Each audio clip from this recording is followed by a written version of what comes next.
Welcome to our weekly maritime vlog. I'm Corey Ransom with International Maritime Security Associates. We have Bennett, #1 producer and director, behind the camera today.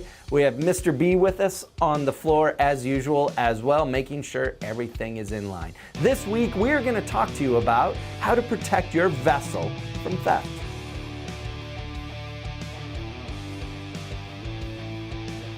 Protecting your vessel, regardless of the size or type of vessel, or the different tenders and toys that you have on your large yacht are extremely important. So we thought we'd just take some time here to really look into this topic, because as you start to dig into the statistics of theft of vessels and toys from large yachts, it's pretty alarming. And the best statistics that we have, unfortunately, are just here in the United States. So the National Insurance Crime Bureau, they put together statistics each year on vessel thefts. The #1 state in the United States where these vessel thefts take place is Florida. And unfortunately, every year it seems like the city of Miami is #1 and the city of Fort Lauderdale is #2. The state of Florida has more vessel thefts than the next state, or actually the next couple of states combined. So there's a lot of vessel theft that takes place in Florida, and the recovery rate for this is absolutely horrible, and we're going to talk about that. So let's just get into a couple of statistics. You guys know how I like the stats when it comes to kind of framing up an issue.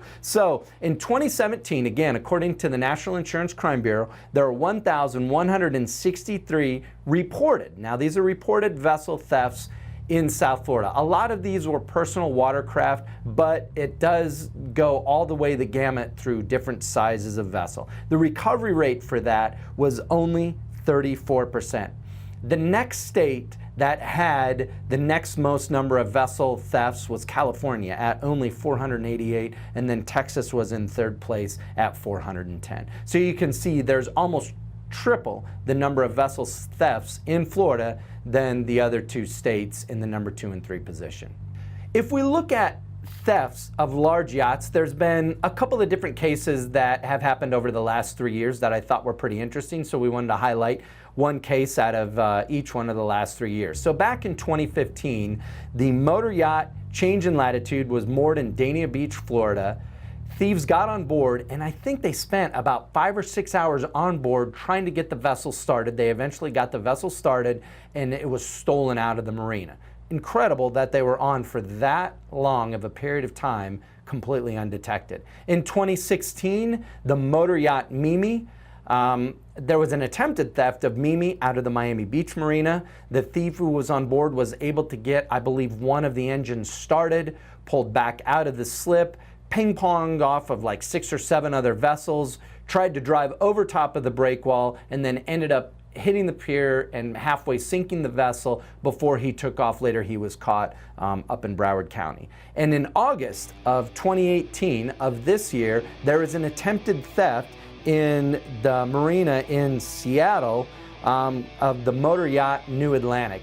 It was similar to the Mimi case where the thief got on board, was a 25-year-old kid basically, got on board, got the boat started, hit a couple other vessels before he hit a pier, jumps in the water, and he was actually caught. So thefts of large yachts do happen in the United States and different parts around the world. Now, when we look at worldwide statistics, it's estimated by security experts and law enforcement folks that over 10,000 vessels a year around the world are stolen. And this goes everywhere from personal watercraft all the way up to cargo vessels. And it's surprising to see that cargo vessels actually get stolen and disappear. And it happens a lot more often than you think. Same with large yachts and same with other vessels.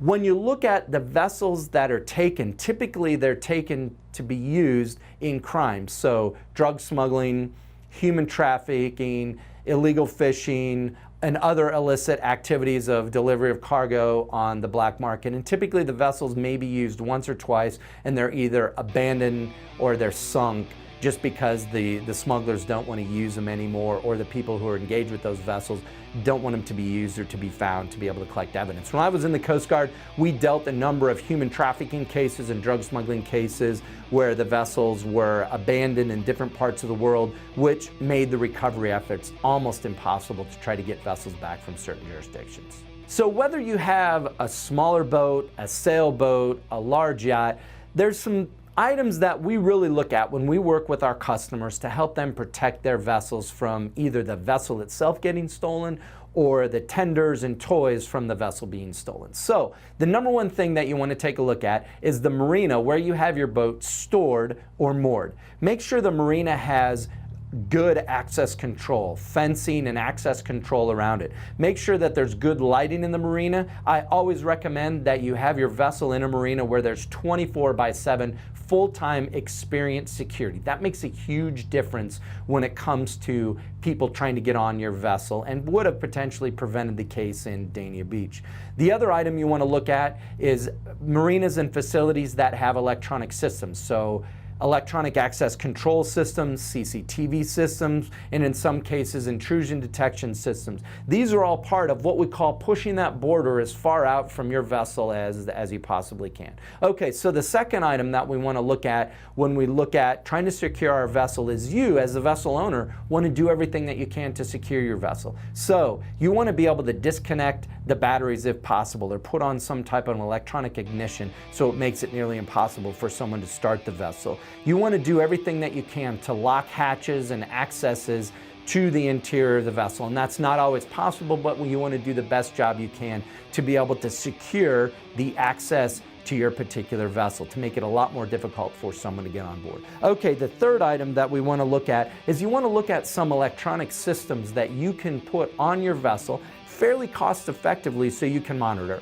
Most marinas and facilities where vessels are moored have internet access that you can plug into as far as either wireless or plug into on the dock. So we always recommend to our clients that you look to get some type of an intrusion detection or access control system for your vessel so you can monitor your vessel when you're not there. Also, a small CCTV system that records and also has access through the internet so you can see your vessel. And there's a number of other electronic systems that you can put on if you want to get deck sensors that sense weight or movement on deck. If you want to get motion sensors, there's other detection equipment that you can put on board that you can remotely access through the internet, through your smartphone, through a tablet, or through a computer, which makes it a lot easier that if you do have one of these devices go off, you can get to your tablet or to your smartphone and be able to access the cameras and see what's going on. The fourth thing that we look at and recommend is you want to get some kind of a tracking device for your vessel, for your tenders, for your toys, so that if the vessel is stolen, that you are immediately able to track the vessel, the tenders, or the toys. And these typically work on both a satellite and a cell phone network. Hey, thanks for joining us today. We really appreciate all the viewers that we have. It's an amazing worldwide audience. We want to engage with you guys. We want to get questions from you. We want to be able to present topics that you like and you want us to talk about. So make sure you connect with us, engage with us through our social media, detailed in the banner above and also in the comments section below. Make sure you hit the like button on all the videos you like and share them with your friends who are in this industry. Also, subscribe to the channel so you get notified when we put out new content, because it doesn't come out just every Thursday. Also, if you have questions when it comes to maritime risk management, maritime security, or maritime regulatory compliance, don't hesitate to reach out to our experts here at IMSA, because we're always happy to steer you in the right direction.